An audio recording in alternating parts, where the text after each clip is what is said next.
shine the spotlight on the state of HIV and AIDS globally. While many strides have been made to tackle the issues, the stigma around diagnosis, treatment and follow-up still remain a major hurdle in Kenya, as KTN's Dr. Mercy Korir now reports. Conference that determines global directions, that brings together the top scientists, the top minds, that brings together the most relevant research and the most relevant approaches, new emerging approaches in the HIV space. But not quite. 6% of Kenyans are living with the virus, but many more, almost 40%, do not know their status. Many people do not have access to testing. This is despite innovative ways of testing, like self-testing. However, these are still considered costly and out of reach for many. People are afraid of knowing their status, right?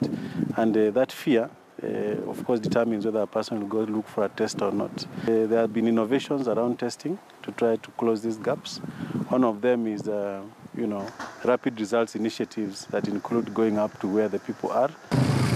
Each day, Kenya records 250 new HIV infections, half of these being from the youth between 15 and 24 years of age.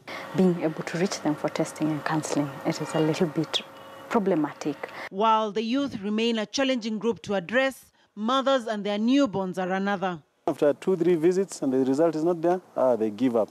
What happens to that child? That child dies. The alternative for these sorts of things is to develop technologies that can be nearer the patient.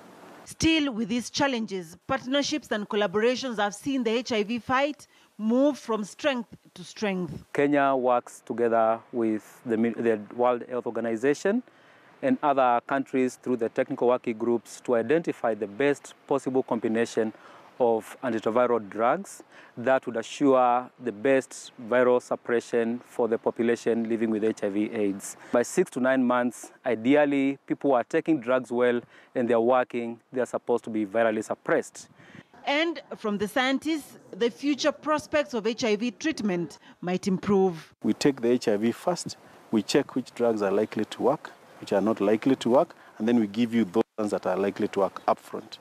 The ambitious 1990 strategy by the UNAIDS hopes that by the year 2020, 90% of people living with HIV know their status, 90% are put on antiretroviral therapy, and 90% achieve viral load suppression.